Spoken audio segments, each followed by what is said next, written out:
अस्सलाम वालेकुम, this is राय अब्दुल। चाहे गोरा हो या गोरी, अंग्रेज़ हो या उनकी ज़ुबान अंग्रेज़ी, हमारे लिए हमेशा ही वो सेंटर ऑफ अट्रैक्शन रही हैं। हम में से हर कोई चाहता है कि अंग्रेज़ी ज़ुबान पर अबूर हासिल किया जाए, लेकिन अनफॉर्चुनेटली हम लोग एक ऐसे एजुकेशन सिस्टम के आउटपुट हैं जहाँ पर रट्टाइज़्म को ज़्यादा प्रमोट किया जाता है। हमारी बहुत कम ऐसा हुआ है कि हमारे जो कंसेप्ट्स हैं उन्हें क्लियर करने पे फोकस किया जाता हो। आज की इस वीडियो में हम एक ऐसे टॉपिक को डिस्कस करेंगे जिसकी जो कि इंग्लिश लैंग्वेज के 70% है। अगर हम उस पर अबूर हासिल कर लें तो हम जो 70% इंग्लिश बोलने में हमें जो मुश्किल आती है उसे ओवरकम कर सकते हैं। टेंस, जिसने भले हमारी स्कूल लाइफ हो या कॉलेज लाइफ, हमें हमेशा ही टेंस रखा। आज की इस वीडियो में हम कोशिश करेंगे कि हम बहुत आसान अल्फाज में हमारे जो टेंस के रूल्स हैं, जो उनमें हेल्पिंग वर्ब्स इस्तेमाल होते हैं, या जो जो भी हमें इसमें मुश्किल आती है उसे समझें। और कोशिश ये करेंगे कि कम से कम आज के बाद हमें इंग्लिश बोलने में पहले की निस्बत आसानी ज़रूर हो। हम अगर कोई सेंटेंस देखें या उसे बनाना चाहें, हमें पता होगा ये जो सेंटेंस है ये किस टेंस का है, या इसका मतलब क्या बनता है।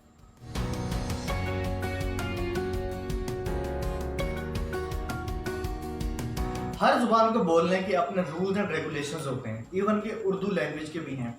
लेकिन उर्दू क्योंकि हमारी नेटिव लैंग्वेज है, लिहाजा इसे बोलने के लिए हमें वो रूल सीखने की ज़रूरत नहीं है।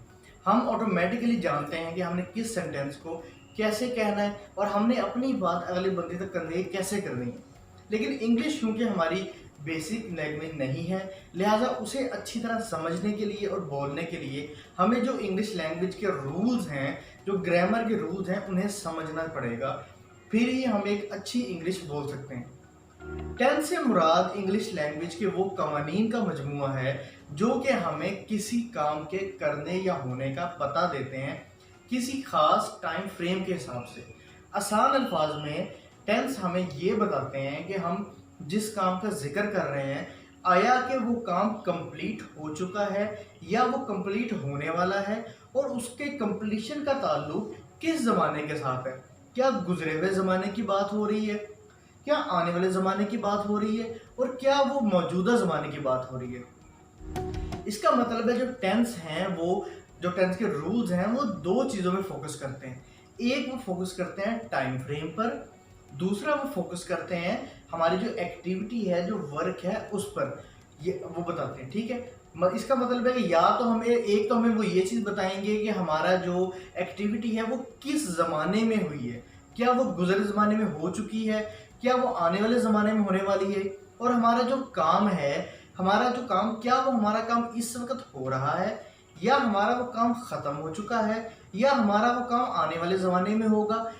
हमें टेंस को समझने के लिए जो एक रट्टाइज्म होता है जी कि हमारे 12 टेंस हैं, हम ये रट्टा नहीं लगाएंगे 12 टेंस, हम ये देखेंगे कि हमारे 12 टेंस वो किस तरह से हैं। सबसे पहले हम ये समझते हैं कि हमारे जो वक्त है उसकी टाइप्स कितनी है। हमारे पास 3 टाइप्स के जो ज़माने वो वक्त होते हैं, चौथा नहीं है।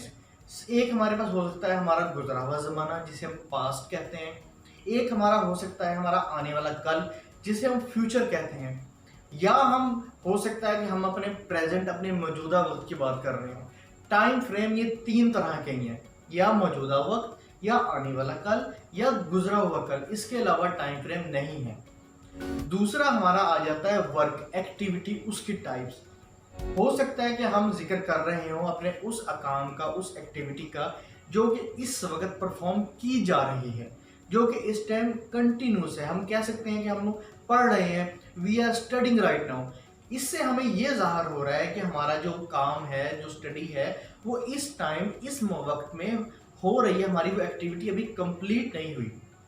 इसे हम कहते हैं कंटिन्यूस टेंस। दूसरा हो सकता है हम किसी ऐसे काम का जिक्र करें जिसे हम कंप्लीट कर चुके हैं, जो कि परफेक्टली कंप्लीट हो चुका है, उसकी कंप्लीशन में कोई गुंजाइश बाकी नहीं है, वो वर्क इन प्रोग्रेस नहीं है। जैसे हम कह सकते हैं जी कि मैं पढ़ चुका हूँ, या मैं खाना खा चुका हूँ। इससे मुराद ये है कि एक ऐसा काम है जो कि कंप्लीट हो गया, इसे हम कहते हैं परफेक्ट टेंस। पहले हमने देखा कंटिन्यूस टेंस, वो काम जो हो रहा है। फिर हमने देखा परफेक्ट टेंस, जो काम हो चुका है। तीसरा हो सकता है हम किसी ऐसे काम का जिक्र करें जिसके बारे में हम ये श्योर ना हो कि वो काम अभी हो रहा है या वो काम हो चुका है, वो एक ऐसा काम हो जो हमारी डेली रूटीन का हिस्सा हो, जो कि रोज़ होता हो, लेकिन हमें ये नहीं पता कि भाई वो काम इस वक़्त हो रहा है या हो चुका है या नहीं। जैसे हम कहते हैं जी कि मैं स्कूल जाता हूँ, मैं काम पे जाता हूँ या मैं खाना खाता हूँ। अब ये काम डेली बेस पे होता है, लेकिन हमें ये नहीं पता कि भाई जिस टाइम हम बात कर रहे हैं, उस टाइम ये काम हो रहा है या ये काम हो चुका है। इसे हम कहते हैं इंडेफिनिट टेंस। हमने तीन टेंस देखे। इंडेफिनिट टेंस वो काम जिसके बारे में हम श्योर नहीं है, या हमने देखा हमारा कंटिन्यूस टेंस वो काम जो इस वक्त हो रहा है, या हमने तीसरे काम की किस्म देखी परफेक्ट टेंस वो काम जो हम कंप्लीट कर चुके हैं। चौथा हम जो टेंस है वो कंटिन्यूस से निकला। ये कम्युनिकेशन में बहुत कम यूज होता है, लेकिन ग्रामेटिक रूल्स जो रूल्स है वो तो हम पढ़ेंगे ही। एक ऐसा काम है जो कि इस वक्त हो रहा है लेकिन एक खास टाइम फ्रेम के साथ। सपोज हम कह सकते हैं जी कि मैं सुबह से पढ़ रहा हूँ, या मैं 10 साल से ये काम कर रहा हूँ। अब ये काम एक्टिविटी जो है ये परफॉर्म हो रही है, लेकिन इसके साथ एक टाइम फ्रेम भी है। इसे हम कहते हैं परफेक्ट कंटिन्यूस। अभी सर बेसिक है, हम आगे डिस्कस करेंगे, आपको मजीद इसका समझने का इजी हो जाएगा आपके लिए कि ये सब क्या है क्या नहीं। एक बार समराइज करते हैं विद इन 10 सेकेंड्स। हमने देखा कि हमारा जो टेंस है वो हमें दो चीज़ें बताता है, एक टाइम फ्रेम और दूसरा हमें ये बताता है हमारी एक्टिविटी। टाइम फ्रेम हमारे तीन तरह के हैं, प्रेजेंट, पास्ट, फ्यूचर। हमारी जो एक्टिविटीज हैं वो चार तरह की हैं, जिसमें हमारा इंडेफिनिट आ जाता है, कंटिन्यूस आ जाता है, परफेक्ट आ जाता है और परफेक्ट कंटिन्यूस आ जाता है। अब हमारे जो 12 टेंस जो 12 तरह से रूल्स बनते हैं वो इन्हीं से निकलते हैं। हम हो सकता है हम ये कह रहे हो कि प्रेजेंट का अगर हम बात करें तो हम प्रेजेंट में भी कह सकते हैं कि भी प्रेजेंट में हमारे पास काम की चार किस्में हैं। हो सकता वो काम हो रहा हो चुका हो या होने वाला हो। इसी तरह हम पर पास्ट में और फ्यूचर में भी अपने जो चारों कामों की टाइप्स हैं उन्हें डिस्कस कर सकते हैं।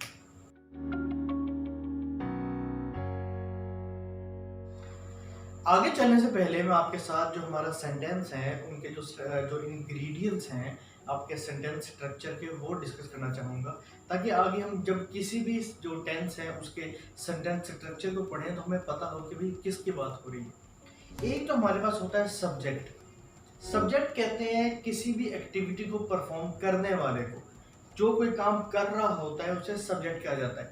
जैसे हम एक एग्जांपल लेते हैं जी कि अली किताब पढ़ रहा है। इसमें जो सब्जेक्ट है वो अली है, क्योंकि अली किसी एक्टिविटी को परफॉर्म कर रहा है। दूसरा हमारे पास होता है ऑब्जेक्ट। ऑब्जेक्ट कहते हैं किसी ऐसी चीज को जिस पर कोई एक्टिविटी परफॉर्म की जा रही है।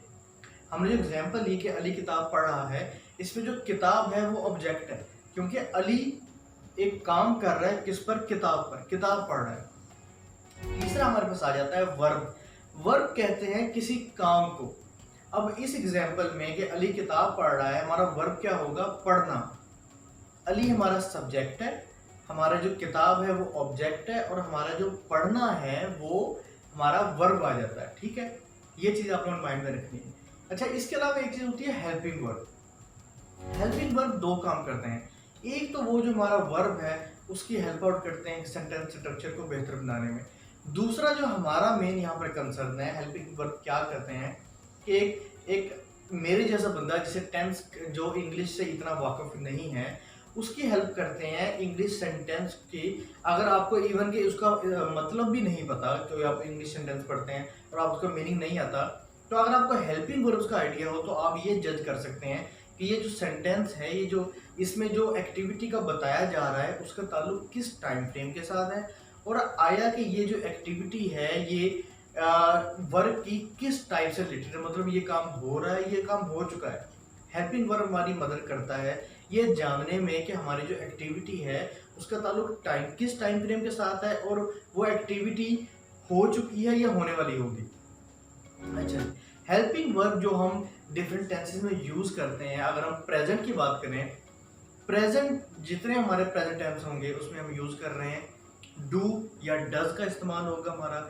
इसके अलावा हम इज, एम, आर को इस्तेमाल करेंगे।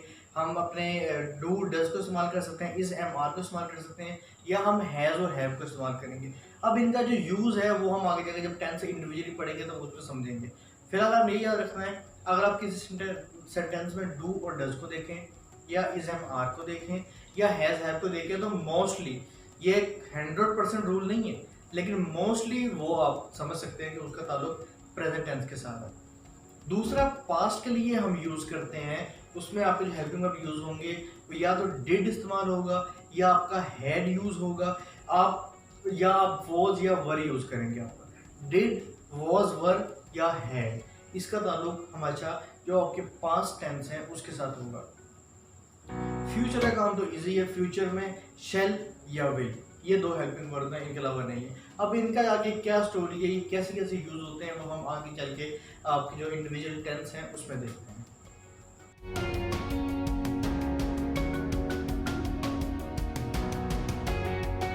चलिए अब हम अपने तमाम जो हमारे टेंस हैं उनको बहुत डिटेल में देखेंगे कि उनके सेंटेंस स्ट्रक्चर क्या होते हैं, उनमें हम हेल्पिंग वर्ब कहाँ प्लेस करेंगे, वर्ब की कौन सी फॉर्म यूज़ होगी, और उनके हम जो डिफरेंट सेंटेंस स्ट्रक्चर आ जाते हैं, अफर्मेटिव, नेगेटिव, इंटरोगेटिव, उनके जितने भी सेंटेंस स्ट्रक्चर हैं हम वो जानने की कोशिश करेंगे। आइए पहले हम इनके नाम जान लेते हैं। Present indefinite tense, present continuous tense, present perfect tense, present perfect continuous tense, past indefinite tense, past continuous tense, past perfect tense, past perfect continuous tense, future indefinite tense, future continuous tense, future perfect tense और future perfect continuous tense. सबसे पहले आता है हमारा present indefinite tense. सबसे पहले हम देखेंगे इसकी उर्दू में अलामत।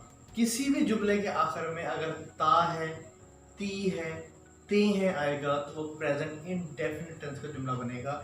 मुराद इसमें क्या है कि ऐसी एक्टिविटी का हम इसमें जिक्र करते हैं जो कि हमारी हॉबी है, हमारी हैबिट है, हम बताते हैं कि हम ये काम करते हैं उस मतलब ता है, ती है, जहाँ भी आ गया आपने आंखें बंद करके समझना है कि ये प्रेजेंट इंडेफिनिट टेंस की अलामत है। हम बेसिकली अलामतें सीख रहे हैं और उन अलामतों से ही हम एक अच्छी इंग्लिश बोलने के काबिल हो सकते हैं। फिर हम देखते हैं कि इसके जो सेंटेंस स्ट्रक्चर है वो क्या होते हैं। हम मेनली तीन तरह के सेंटेंस के देखेंगे स्ट्रक्चर, एक अफर्मेटिव, एक नेगेटिव, एक इंटरोगेटिव। अफर्मेटिव से मुराद एक ऐसा सेंटेंस है जिसमें किसी काम का करने का एक एग्जैक्ट बता दिया गया है कि भाई ये काम हो रहा है, एक पॉजिटिव सेंस में कि मैं जाता हूँ, मैं स्कूल जाता हूँ, मतलब एक काम एग्जैक्ट हो चुका है। नेगेटिव जाहिर बात है वो जिसमें किसी काम का डिनाई होगा कि मैं स्कूल नहीं जाता, या इंटरोगेटिव जिसमें कोई सवाल पूछा जा रहा होगा। आपका जो अफर्मेटिव सेंटेंस होता है उसका स्ट्रक्चर, जितने भी हमारे सेंटेंस हैं उनमें जो हमारा शुरुआत होगी वो सब्जेक्ट से होगी, और हमारा सबसे एंड में जो हमारे किसी सेंटेंस के आता है वो ऑब्जेक्ट आता है। आपको पता है कि सब्जेक्ट और ऑब्जेक्ट क्या चीज़ है। अफर्मेटिव सेंटेंस हमारा स्ट्रक्चर कुछ इसके तरह का बनता है, subject plus verb plus S या ई एस प्लस ऑब्जेक्ट। अब एस ई एस के लिए हमारे पास एक रूल है कि एक तो ये है कि आपके थर्ड पर्सन का जिक्र हो रहा हो, और दूसरा वो थर्ड पर्सन सिंगुलर हो। अगर आप थर्ड पर्सन का जिक्र कर रहे हैं और वो सिंगुलर है तो आपका जो वर्ब है उसके साथ एस या ई एस आएगा। अगर जिस तरह हम कह सकते हैं जी कि वो स्कूल जाता है, ही गोज टू स्कूल, ही एक थर्ड पर्सन का जिक्र हो रहा है। अगर आप ये कहेंगे ना कि मैं स्कूल जाता हूँ या मैं पढ़ता हूँ, तो इसमें मैं खेलता हूँ, आई प्ले, इसमें क्योंकि आई आपको पता है आई फर्स्ट फॉर्म है, अगर आप यू का जिक्र करेंगे यू सेकंड फॉर्म है, लेकिन ही आप थर्ड फॉर्म है। आपने ये रूल याद रखना है कि दो कंडीशन जहां भी फुलफिल होंगी वहां आपने ऐसे या इस लगाना है। पहली थर्ड पर्सन हो, दूसरी वो सिंगुलर हो, ठीक है, अफर्मेटिव। दूसरा हमारा आ जाता है, अब इसमें एग्जांपल हम वही ले, जिसमें वो स्कूल जाता है, ही गोज टू स्कूल, ये इसमें हम देखें ही आया पहले, मतलब सब्जेक्ट आया, गोज फिर वर्ब आया है, फिर आया टू स्कूल का जिक्र किया है जी कि हम एक ऑब्जेक्ट समझ लेंगे, ठीक है। अच्छा, दूसरा हमारा जो आ जाता है नेगेटिव सेंटेंस, उसका स्ट्रक्चर सेम है, जस्ट में नोट का एडिशन करेंगे हम। उसमें वही है कि सब्जेक्ट के बाद डू या डज आएगा, फिर नॉट, फिर वर्ब और फिर ऑब्जेक्ट आ जाता है। एडिशन डू या डज का होगा। अच्छा, आपने ये याद रखना है कि हमारा जितने इंडेफिनिट टेंस है ना उसमें हेल्पिंग वर्ब नहीं आता, भले वो पास्ट का हो, प्रेजेंट का हो, उसमें हेल्पिंग वर्ब नहीं आएगा। मैं खेलता हूँ, आई प्ले, सिंपली कोई हेल्पिंग वर्ब नहीं, कोई चक्कर नहीं। मैं पढ़ता हूँ, आई रीड, फर्स्ट फॉर्म और साथ में सब्जेक्ट आ गया, सिंपल इज डेट। और आपका सबसे फ्रीक्वेंट यूज होने वाला सेंटेंस भी जो टेंस है वो यही है, प्रेजेंट इंडेफिनिट टेंस। जब नेगेटिव सेंटेंस का हमने स्ट्रक्चर देखा, सब्जेक्ट प्लस डू या does plus not plus verb plus object. अब इसकी एग्जांपल ले सकते हैं कि वो स्कूल नहीं जाता है, he does not go to school. ठीक, अब डज के साथ क्योंकि ईएस आ चुका है, लिहाजा जो आपका गो वर्ब है वहां पर ये डबल नहीं होगा, आपने ये बात याद रखनी है। तीसरा हमारा सेंटेंस स्ट्रक्चर आ जाता है इंटरोगेटिव का। अगर आप कोई किसी से भी क्वेश्चन पूछते हैं तो आप कैसे पूछेंगे, उसमें वही सिंपल जो डू या डज आपने लगाया था एज ए हेल्पिंग वर्ब, वो आपका सेंटेंस के स्टार्ट में आ जाएगा। डू या does plus subject plus verb plus object. आपने क्या वो स्कूल जाता है, does he go to school, does as a helping verb, he as a subject, go verb आ गया और स्कूल ऑब्जेक्ट। हेल्पिंग वर्ब आपका सिंपल आ गया। अच्छा, हमारे पास एक और टाइप का होता है सेंटेंस, उसे हम कहते हैं डबल इंटरोगेटिव। वो उसका स्ट्रक्चर क्या होता है, उसमें हम यूज करते हैं आपके WH फैमिली को। WH फैमिली में आपके कौन कौन से आ जाते हैं, when, why, where, whom, what. इस तरह के जो अल्फाज हैं, मतलब इसके मुराद ये है कि अगर आपने किसी से कोई क्वेश्चन सीकर पूछना है जिसका जो आंसर है वो हाँ या ना में नहीं है, मतलब अगर मैं आपसे पूछता हूँ कि क्या वो स्कूल जाता है, अब जाहिर बात है इसका जो आंसर है वो हाँ या ना में कहेंगे। लेकिन अगर मैं आपसे ये पूछता हूँ कि भाई तुम्हारा नाम क्या है, तो आप ये नहीं कहेंगे मेरा नाम हाँ है, आप उसका आंसर करेंगे, आप उसकी डिटेल बताएंगे। जितने भी ऐसे डिटेल्ड क्वेश्चन हैं उन्हें हम कहते हैं डबल इंटरोगेटिव। इसमें सिंपल हम ये करते हैं, जो हमारा इंटरोगेटिव सेंटेंस स्ट्रक्चर है उसके स्टार्ट में WH फैमिली लगा देते हैं। हमने कुछ भी पूछना है, मतलब अगर नाम पूछना है या हमने किसी जगह का पूछना है तो हम सिंपल कहते हैं उसके पहले WH family, what, when, where, उसके अकॉर्डिंग लगाकर हम इस सेंटेंस को कंप्लीट कर सकते हैं। आपने ये निशानी याद रखनी है। सिंपलीफाई हमने भी क्या देखा, प्रेजेंट इंडेफिनिट टेंस में एक तो उसमें ता है, ती है, ते है, ये इसकी निशानी है। दूसरा इसमें जो हमारी फर्स्ट वर्ब की जो है वो फर्स्ट फॉर्म यूज हुई है, हमारा जो हेल्पिंग वर्ब है वो डू या डज यूज हुआ है इसमें। ठीक है, सिंपल है।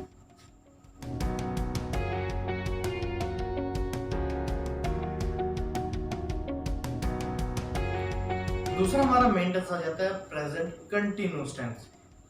इसकी जो निशानी उर्दू में होगी, जो अलामत आपने देखनी है, जिस जुमले के आखिर में भी रहा है, रही है या रहे हैं आएगा, वो आपका प्रेजेंट कंटिन्यूअस टेंस का होगा। इस टेंस में हमेशा वो एक एक्टिविटी का बताया जा रहा होता है जो आपकी इस वक्त परफॉर्म हो रही है।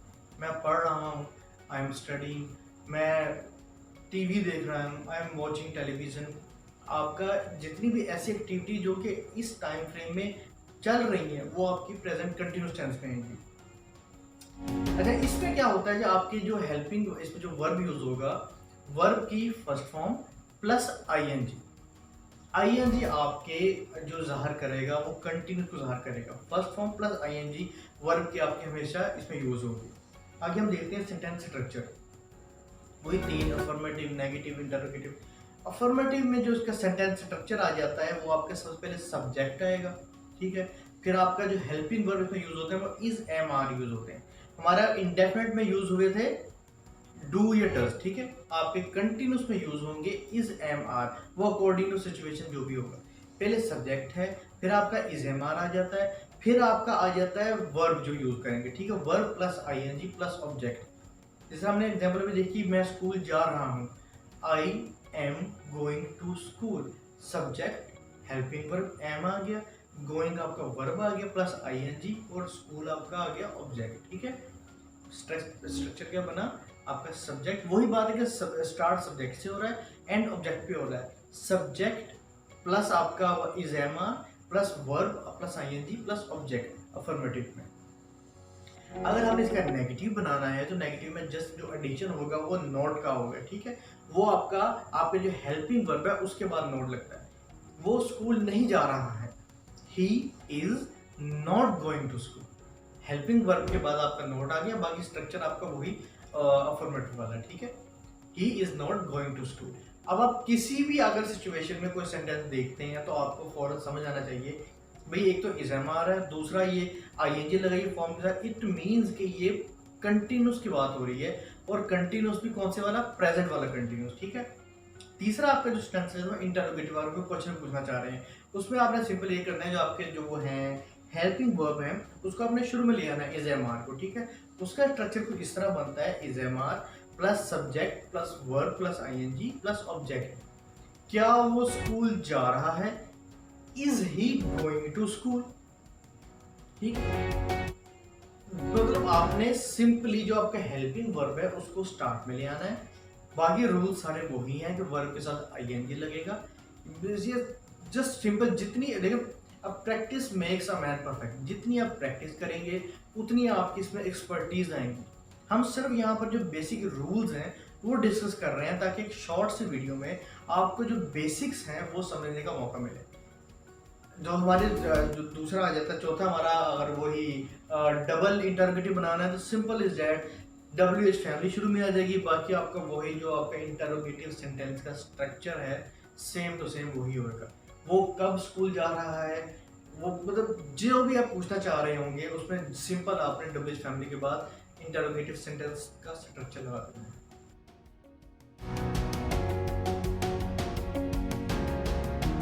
तीसरा टेंस जिसे हम डिस्कस करेंगे वो है जी प्रेजेंट परफेक्ट टेंस।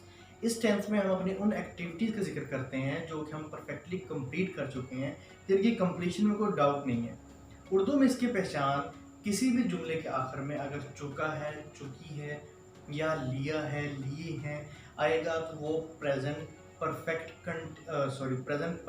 का ही सेंटेंस बनेगा। इसमें जो वर्ब की हमेशा थर्ड फॉर्म यूज होती है और इसमें जो हेल्पिंग वर्ब यूज होता है वो हैज़ या हैव। वो ऑब्वियसली जो सिंगुलर होंगे उनके साथ हैज़ है, जो प्लूरल होंगे उनके साथ हैव यूज होता होगा।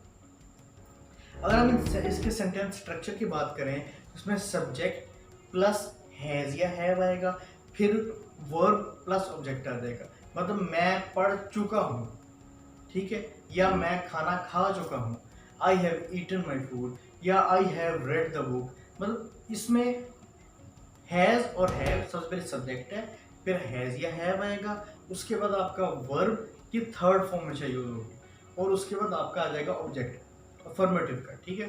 अगर आप इसका नेगेटिव बनाना चाहते हैं तो वही जस्ट सिंपल नोट का इजाफा करेंगे। नोट आपका हमेशा आता है हेल्पिंग वर्ब के बाद।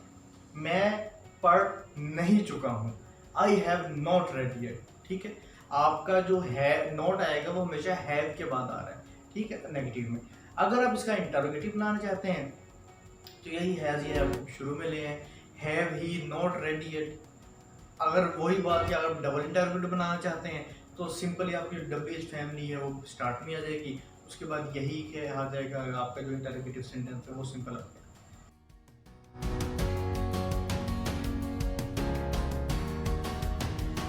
हमारा चौथा टेंस जो कि बेसिकली कम्युनिकेशन में बहुत कम यूज होता है, लेकिन हम उसे क्योंकि ग्रामर के रूल्स हैं लिहाजा हम उन्हें पढ़ेंगे, वो है जी प्रेजेंट परफेक्ट कंटिन्यूस टेंस। इस टेंस में हमारी उन एक्टिविटीज़ का जिक्र हो रहा होता है जो कि मौजूदा वक्त में हो रही है, लेकिन उनके साथ टाइम फ्रेम भी है। एक ख़ास टाइम फ्रेम से वो एक्टिविटी स्टार्ट होकर अभी तक हो रही है, ठीक है। इसमें उर्दू में इसकी जो पहचान है वही रहा है, रही है, रही है, जिस तरह कंटिन्यूस की थी वही एग्जाम्पल है, लेकिन इसके साथ टाइम फ्रेम भी है। मतलब कि मैं पढ़ रहा हूँ अगर जुमला होगा तो ये किसका है, प्रेजेंट कंटिन्यूस का। लेकिन अगर साथ में ये आ जाए कि मैं सुबह से पढ़ रहा हूँ तो ये आपका बन जाएगा प्रेजेंट परफेक्ट कंटिन्यूस का। मैं इस घर में रह रहा हूँ कंटिन्यूस, लेकिन मैं 10 साल से इस घर में रह रहा हूँ, ये आपका परफेक्ट कंटिन्यूस बनेगा। इन दोनों में बहुत स्लाइट डिफरेंस है और हम अक्सर अपने एग्जाम्स में यहीं पर मिस्टेक करते हैं कि हम समझते हैं कि शायद ये कंटिन्यूस का, लेकिन आपने नोट करना है जब भी साथ में टाइम फ्रेम होगा वो हमेशा परफेक्ट कंटिन्यूस का होगा, ठीक है। अब इसमें जो हेल्पिंग वर्ब हम यूज करते हैं वो हम हैज बीन या हैव बीन का इस्तेमाल करते हैं। इसके अलावा इसमें सिंस और फॉर भी इस्तेमाल होता है। सिंस और फॉर टाइम बताने के लिए होता है, जब तो हमें एग्जैक्ट टाइम पता होगा तब हम सिंस यूज करेंगे, और अगर हमें एग्जैक्ट टाइम नहीं पता, मतलब अगर तो है कि जी 10 दिनों से ये काम हो रहा है, अब वो 10 दिन कोई भी हो सकते हैं, वहां पर फॉर होगा। लेकिन अगर एग्जैक्ट डेट है कि जी 10 जून 1947 से ये काम हो रहा है, तब हम सिंस का इस्तेमाल करेंगे। इसका जो सेंटेंस स्ट्रक्चर है वो कुछ इस तरह से होगा। अगर पहले हम अफर्मेटिव का देखें, सबसे पहले वही सब्जेक्ट आ जाएगा आपका, फिर आपका हैज़ या हैव आएगा, फिर प्लस बीन होगा। अब हमने इनको तोड़ा क्यों है ये हम आगे जाकर देखते हैं कि हमारा हैज़ हैव बीन को हमने इकट्ठे क्यों नहीं प्रोनाउंस किया। पहले सब्जेक्ट है, फिर आपका हैज़ या हैव है, फिर बीन है, फिर आपका वर्ब आएगा। अच्छा, इसमें वर्ब की फर्स्ट फॉर्म के साथ आईएनजी ही आएगा। जो रूल्स आपके कंटिन्यूस में थे वही रूल इस पे अप्लाई हो रहे हैं। वर्ब की फर्स्ट फॉर्म के साथ आईएनजी, ठीक है। इसके बाद आपका ऑब्जेक्ट आ जाता है, फिर आपका सिंस या फॉर आएगा, और फिर जो टाइम फ्रेम है वो आप कर सकते हैं। मैं सुबह से पढ़ रहा हूँ, I have been reading since morning. I have been reading since morning. मैं 2 घंटे से पढ़ रहा हूँ, I have been reading for 2 hours, क्योंकि मुझे नहीं पता कि 2 घंटे कौन से हैं वो। इसी तरह अगर आगे आप देखें अपना, इसका आपने नेगेटिव बनाना हो तो आपका तोड़ने का मकसद है मेरा ये था कि आपका नोट हमेशा हैव या हैज के सेंटर में आएगा, मतलब बीन से पहले आएगा। मैं सुबह से पढ़ नहीं रहा हूँ, I have not been reading since morning. आपने ये बेसिक जो फॉर्मूले जो स्ट्रक्चर है वो याद रखना है, और इसको आप हर सेंटेंस पे अप्लाई करके ये देख सकते हैं कि जी कि ये रूल जो फॉलो कर रहे हैं या नहीं कर रहे हैं, और जो आपका सेंटेंस है उसका ताल्लुक किस ज़माने किस टेंस के साथ है। अगर आप इसका इंटरोगेटिव बनाना चाहते हैं तो वही कि सिंपली आप जो आपके हेल्पिंग वर्ब है उनको स्टार्ट में ले आएंगे, बाकी आपका वही सेंटेंस चलेगा। और डबल इंटरोगेटिव के लिए आपका स्टार्ट में WH फैमिली आ जाएगी। Simple is that. I hope कि अब आप आगे मजीद इसको खुद भी करने के काबिल हो चुके होंगे। जो बेसिक रूल्स हैं वो आप अंडरस्टैंड कर चुके होंगे कि बेसिक क्रक्स क्या है इसके पीछे।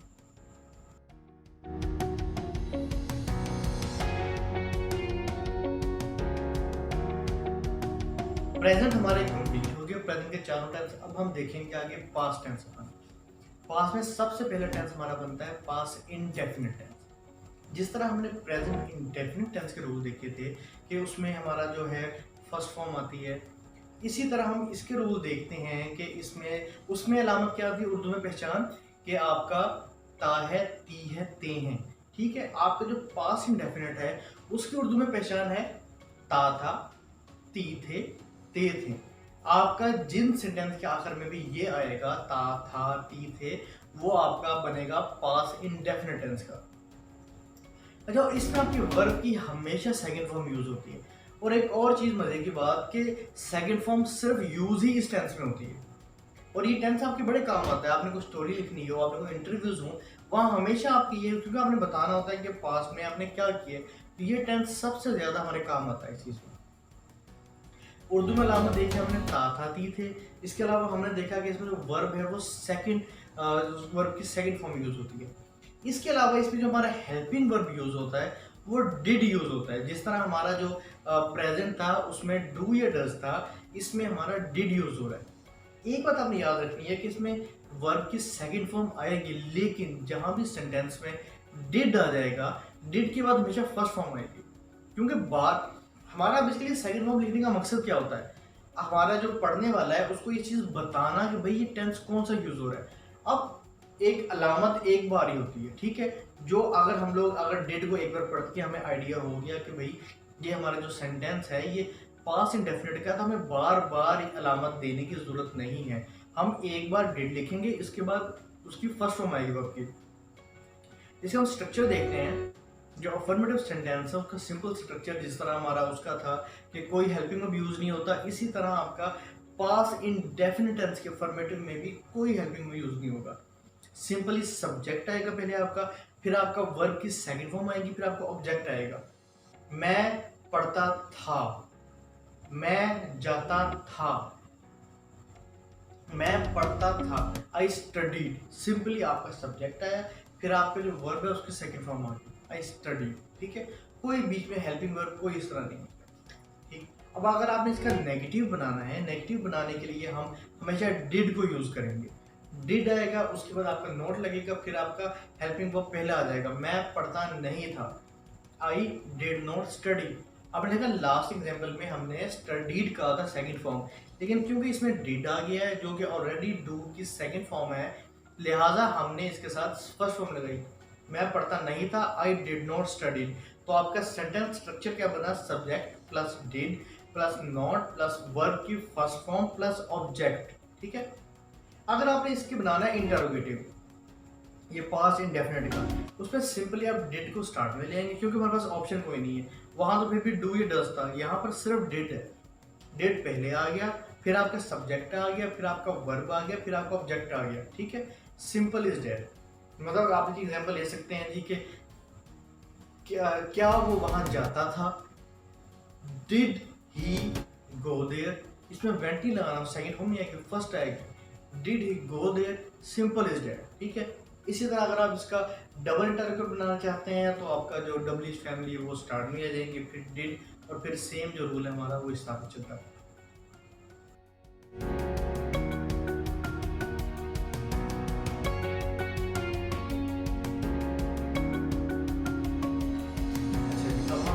पास्ट इंडेफिनिट के बाद देखते हैं पास्ट कंटिन्यूस। सेम जिस तरह हमने देखा था प्रेजेंट कंटिन्यूस, उसमें उर्दू में पहचान क्या थी, रहा है, रही है, रहे हैं। इसमें उर्दू में पहचान क्या होगी, रहा था, रही थी, रहे थे, ठीक है। एक मतलब वो एक्टिविटी हम बताएंगे जो कि पास्ट में होती थी। अच्छा जी, इसमें हम अगर देखें कि हमारी जो हेल्पिंग वर्ब यूज होगा, जिस तरह हमारा प्रेजेंट कंटिन्यूस में यूज हो रहे थे इज, एम, आर, इसमें यूज होंगे वॉज, वर्ब, ठीक है। हेल्पिंग वर्ब में वॉज वर्ब यूज होंगे। इसके अलावा वर्ब की वही फर्स्ट फॉर्म के साथ आईएनजी ही आएगा इसमें। अगर हम इसके जो सब्जेक्ट के स्ट्रक्चर की बात करें अफर्मेटिव की, तो वो वही बनेगा, सब्जेक्ट आएगा, फिर आ जाएगा वॉज या वर्ब डिपेंडिंग, वॉज सिंगुलर के साथ, और जो आपका वर्ब आता है वो आ जाता है आपका प्लूरल के साथ, फिर आपका verb plus ING plus subject. क्या वो पढ़ रहा था, was he studying, was he studying, study के साथ आईएनजी फर्स्ट फॉर्म के साथ, लेकिन साथ में आपका आ जाता है वॉज, ठीक है। ये आपका वॉज बता रहा है कि ये आपका पास कंटिन्यूस टेंस है जो कि काम आपका चल रहा है। इसी तरह अगर आप इसका नेगेटिव बनाना चाहेंगे तो नेगेटिव के लिए आपको आपका जो हेल्पिंग वर्ब है उसके बाद नॉट लगाना है, ठीक है। आपका उसमें स्ट्रक्चर आपका बन जाता है सब्जेक्ट प्लस वॉज प्लस आपका आगे नॉट आ जाएगा, उसके बाद वही है आपका वर्ब आएगी आईएनजी, पूरी आ जाएगा। वो नहीं पढ़ रहा था, he was not studying, he was not playing, he was not eating। was के बाद आपका सिंपल इन नॉट का एडिशन होगा एंड दैट्स इट। अगर आप बनाना चाहते हैं इसका इंटरोगेटिव तो आप जो है आपका हेल्पिंग वर्ब है उसको स्टार्ट में ले आएंगे और वो आपका बन जाएगा। मतलब फॉर एग्जांपल अगर आप देते हैं कि पूछना चाह रहे हैं कि क्या वो पढ़ रहा था या क्या वो नहीं पढ़ रहा था, तो आप इसको कैसे करेंगे, was he not studying या was he not playing या was he eating।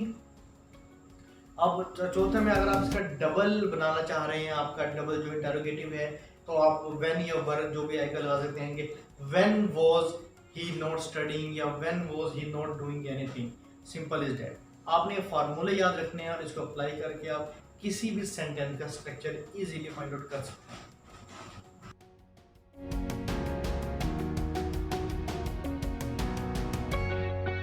हमारा जो अगला टेंस बनता है वो बनता है हमारा पास्ट परफेक्ट टेंस। जिस तरह हमने अपने प्रेजेंट परफेक्ट टेंस में देखा था कि उसकी उर्दू में पहचान चुका है, चुकी है आता था, इसी तरह हमारी इस टेंस की उर्दू में पहचान चुका था, चुकी थी। मतलब वो एक्टिविटी जो हम परफॉर्म कर चुके हैं लेकिन उसका ताल्लुक हमारे पास्ट के साथ है, ठीक है। हमारा जो प्रेजेंट परफेक्ट था उसमें हेल्पिंग वर्ब यूज कर रहे थे हैज या हैड, ठीक है। बाकी थर्ड फॉर्म उसमें भी थी, इसमें भी हम वर्ब की थर्ड फॉर्म यूज करेंगे लेकिन हमारा जो हेल्पिंग वर्ब है वो हैड होगा। मतलब एग्जांपल हम इसके लेते हैं, मैं खाना खा चुका था, I had eaten my food. मैं खेल चुका था, आई हैड प्लेड, ठीक है।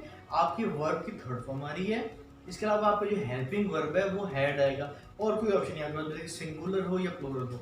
अच्छा, ये अब हम देखते हैं सेंटेंस स्ट्रक्चर अफर्मेटिव का। उसमें सिंपल वही है, सबसे पहले आपका सब्जेक्ट आ जाएगा, फिर आपका हेड आएगा, फिर आपकी वर्ब की थर्ड फॉर्म आएगी, फिर आपका ऑब्जेक्ट आ जाएगा, ठीक है, जिसकी हमने भी एग्जांपल देखी। उसके बाद हम आ जाते हैं हमारे, अगर आपने इसको नेगेटिव बनाना है, नेगेटिव बनाने के लिए सिंपल आपने जो आपका हेल्पिंग वर्ब है हैड, उसके बाद नॉट लगा देना है। मैं ये काम नहीं कर चुका था, I had not done this work. Verb के आप याद रखना हमेशा थर्ड फॉर्म, हैड के बाद आपका आएगा नॉट नेगेटिव के लिए। इसी तरह अगर आप इसको इंटरोगेटिव बनाना चाहते हैं तो आपका जो हैड है वह शुरू में आ जाएगा, क्या मैं ये काम नहीं कर चुका था, had I not done this work, ठीक है। और अगर आपने बनाना है डबल इंटरोगेटिव तो उसको आप बना लेंगे सिंपल। अब मुझे उम्मीद है कि आप इस लेवल पे पहुंच चुके हैं कि आप आगे से जितने सेंटेंस स्ट्रक्चर हैं उसे ऑटोमेटिकली खुद भी बना सकते हैं।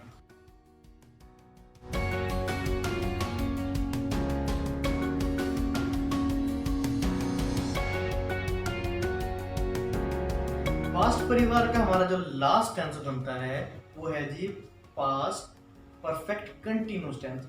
सेम वही रूल अप्लाई होंगे जिस तरह हमने देखा था हमारे प्रेजेंट परफेक्ट कंटिन्यूस में कि एक तो इसमें टाइम का स्पैम आता है, दूसरा ये है कंटिन्यूस से ड्राइव किया हुआ टेंस ही, लेकिन इसमें डिफरेंस सिर्फ ये है कि टाइम स्पैन आ जाता है। उसकी उर्दू में अलामत थी रहा है, रही है विद स्पेसिफिक टाइम। इसकी उर्दू में अलामत भी यही होंगी, रहा था, रही थी, लेकिन साथ में टाइम फ्रेम होगा। इसके अलावा जो इसमें हम वर्ब यूज करेंगे, वर्ब की वही फर्स्ट फॉर्म आएगी प्लस आईएनजी, लेकिन जो हमारा हेल्पिंग वर्ब यूज होगा उसमें हम हेल्पिंग वर्ब क्या यूज कर रहे थे, हैज बीन, हैव बीन। इसमें हम हेल्पिंग वर्ब यूज करेंगे हैड बीन, ठीक है। अब हम देखते हैं सेंटेंस स्ट्रक्चर जो अफर्मेटिव है वो क्या बनेगा। पहले सब्जेक्ट आएगा आपका, फिर आपका हैड बीन आएगा, फिर आपका वर्ब आएगा प्लस आईएनजी प्लस आपका जो टाइम फ्रेम होगा उसके लिए सिंस या फॉर। सपोज एग्जांपल लेते हैं, आप कह रहे हैं जी मैं 1965 से ये काम नहीं कर रहा हूं, तो इसकी आप इंग्लिश कैसे करेंगे, I had not been doing this work since 1965। आपने हैड बीन लगाया, उसके साथ आपने वर्ब की फर्स्ट फॉर्म प्लस आईएनजी लगा, ठीक है। इसी तरह अगर आप इसका नेगेटिव बनाना चाहेंगे तो आप हेल्पिंग वर्ब के बाद नॉट लगा देंगे, और इंटरोगेटिव के लिए आपने सिंपली जो आपका हैड बीन है उसको अपने स्टार्ट में ले आना है।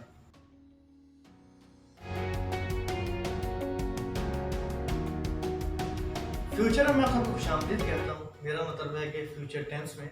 अच्छा, जिस तरह अब हमने देखा हमारा प्रेजेंट इंडेफिनिट टेंस कि उसके अलावा थी ता है, ती है, फिर हमने देखा कि हमारा जो पास्ट इंडेफिनिट टेंस है उसका अलावा थी ता, था, ती थे। अब इसमें कि हमारे जो उर्दू में पहचान है फ्यूचर इंडेफिनिट टेंस की वो है गा, गी, गे। जब हम कोई ऐसी बात कर रहे होंगे जिस तरह हम कह सकते हैं कि मैं पढ़ता हूँगा या वो पढ़ते होंगे, ये सेंटेंस आपके फ्यूचर इंडेफिनिट टेंस के बनते हैं, ठीक है। मतलब आप इसके आप ले सकते हैं कि अगर आप कहते हैं जी मैं पढ़ता हूँगा। अब अच्छा, पहले आते हैं इसके हेल्पिंग वर्ब की तरफ। हेल्पिंग वर्ब इसमें जो यूज होता है वो हम विल का इस्तेमाल करेंगे, आपका शेल या विल। अब इस पूरे टेंस में जो मेन बात समझने वाली है वो शेल या विल की है कि शेल या विल किसके लिए यूज होंगे। आपके जो सिंगुलर हैं उनके साथ शेल आता है, जबकि जो प्लूरल है उनके साथ विल आता है। समझ आ गई, ठीक। लेकिन आपका इसमें जो रूल है वो ये है, अब जिस तरह आप कह रहे हैं जी मैं खेलूंगा आई शैल प्ले, या वो खेलेंगे दे विल प्ले, लेकिन अगर आपने इंसिस्ट करना है किसी बात पर, फॉर एग्जाम्पल आप कह रहे हैं कि मैं लाजमी खेलूंगा, या आप कहना चाह रहे हैं कि वो लाजमी खेलेंगे, फिर आपने रूल को उल्टा कर देना। नॉर्मल आप कहते हैं जी आई शैल प्ले, लेकिन अगर आपने कहना है मैं लाजमी खेलूंगा, फिर आपने कहना है आई विल प्ले। इसी तरह अगर आपने कहना है जी कि वो कहते हैं कि वो खाना खाएंगे, दे विल ईट फूड, लेकिन अगर आपने कहना है कि वो लाजमी खाना खाएंगे, फिर आपने रूल को उल्टा कर देना है, दे शैल ईट फूड, ठीक है। नॉर्मल सेंटेंस में आपका सिंगुलर के साथ शैल है, प्लूरल के साथ विल है, लेकिन जहां आपने इंसिस्ट करना है किसी बात पर, आपने जहां पर जोर देना है किसी बात पर, वहां पर आपने इस रूल को उल्टा कर देना है, ठीक है।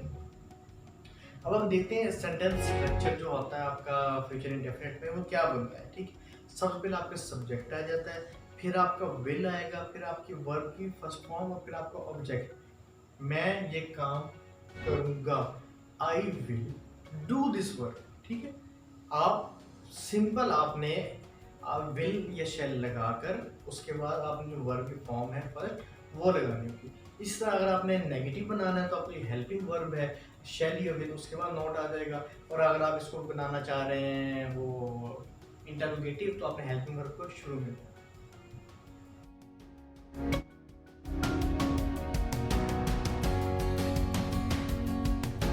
अब हम जिस टेंस की बात करेंगे वो है हमारा फ्यूचर कंटिन्यूस टेंस। सेम वही रूल जिस तरह हमने देखा हमारे प्रेजेंट कंटिन्यूस में, उसकी उर्दू में अलामत थी रहा है, रही है। उसमें हम इज एम आर का इस्तेमाल कर रहे थे, वर्ब की फर्स्ट फॉर्म आई थी आई एन जी के साथ। हमारा जो पास्ट कंटिन्यूस टेंस था उसमें हमारी जो अलामत थी वो रहा था, रही थे थी, ठीक है। और उसमें हम लोग यूज़ कर रहे थे वही वर्ब की फर्स्ट फॉर्म थी, लेकिन उसमें हमारा जो हेल्पिंग वर्ब थे वो वॉज या वर था। अब फ्यूचर में हम जो बात यूज़ करेंगे, जो हेल्पिंग वर्ब हमारे होंगे, वो हमें पता है कि शेल या विल है, ठीक है। लेकिन इसमें हम साथ में बी का वर्ड का एडिशन भी करेंगे, क्योंकि जब हम सेंटेंस पढ़ते हैं तो उसमें होगा, होंगे जो आ रहा है उसकी ट्रांसलेशन बी से ही बनेगी। अब एग्जांपल हम लेते हैं कि जिस तरह अगर मैं कहना चाह रहा हूँ जी कि मैं ये काम कर रहा हूँगा, आई शेल या I will be doing this work, ठीक। मैं पढ़ रहा हूँगा, आई विल बी स्टडिंग, ठीक। हम शेल या विल के बाद बी आएगा, उसके बाद हमारा जो वर्ब है उसकी first form plus I N G आती है। अगर हम इसका नेगेटिव बनाना चाहेंगे तो हमारा जो हेल्पिंग वर्ब है उसके बाद हमारा ये आ सकता है, नोट आ सकता है। जिस तरह मैं पढ़ नहीं रहा हूँगा, आई शैल नॉट बी या I will not be studying, ठीक है। आपका जो नोट है वो आपका हैज, जो आपका हेल्पिंग वर्ब है उसके बाद और बी से पहले आएगा, I will not be studying. अगर आपने इंटरोगेटिव बनाना है तो इंटरोगेटिव के लिए आप जो आपका है हेल्पिंग वर्ब उससे स्टार्ट ले सकते हैं, और उसके बाद आपका हेल्पिंग वर्ब के बाद आपका आ जाएगा सब्जेक्ट, और सब्जेक्ट के बाद आपका बी आएगा।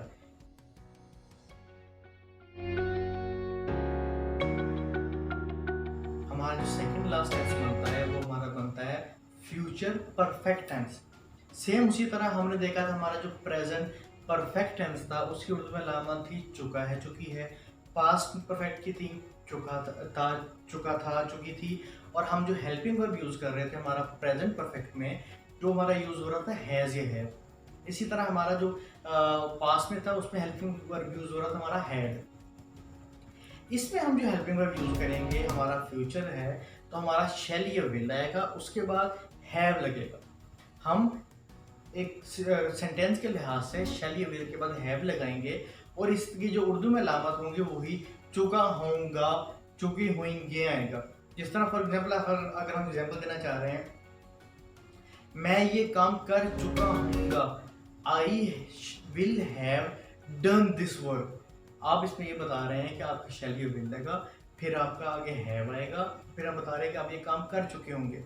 इसी तरह अगर आप नेगेटिव बनाना चाहेंगे तो आप हेल्पिंग वर्ब के बाद नोट लगा देंगे, और इंटरोगेटिव के लिए आप इसको स्टार्ट में ले आएंगे।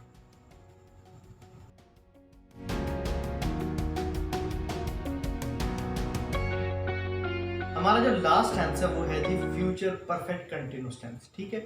जिस तरह हमने अपने प्रीवियस टेंसेस में देखा, हमारा जो प्रेजेंट परफेक्ट कंटिन्यूस टेंस था, हम देखा उसकी उर्दू में पहचान थी जी रहा है, रही है, एक टाइम स्पैन के साथ। हमारा जिसमें हेल्पिंग वर्ब यूज हो रहा था वो हमारा हैज बीन या हैव बीन यूज हो रहा था। इसके अलावा वर्ब की फर्स्ट फॉर्म आ रही थी। और हमारा जो पास्ट परफेक्ट कंटिन्यूस टेंस था उसमें हमारी हेल्पिंग वर्ब हैड बीन था, और हमारा एक टाइम स्पैन के साथ रहा था, रही आ रहा था।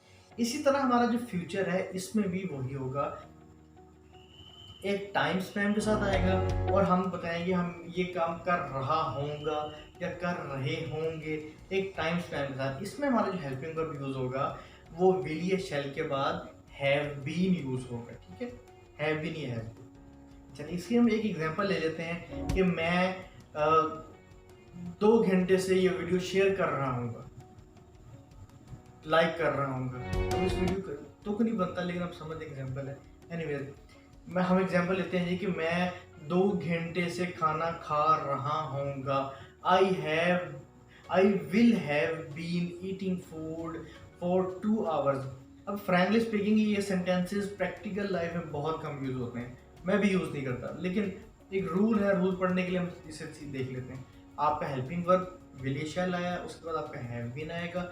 और अगर आप नेगेटिव बनाना चाहते हैं तो आपका जो हेल्पिंग वर्ब है उसके बाद नॉट आ जाएगा। इंटरोगेटिव के लिए आप इसको स्टार्ट में ले आएंगे।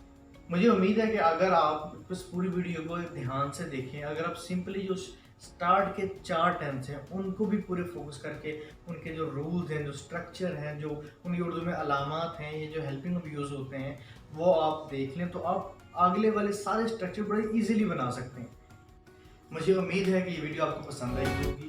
अगर आपको इस वीडियो से कुछ भी सीखने को मिले या आपको कोई भी फ़ायदा हो तो मेरे आपसे रिक्वेस्ट है कि आप मेरे लिए, मेरे वालिदैन के लिए और मेरे उस्ताद के लिए दुआए खैर कर दें। मिलते हैं किसी नई वीडियो में किसी नए टॉपिक के साथ। तब तक के लिए अल्लाह हाफिज़, फ़ी अमान अल्लाह।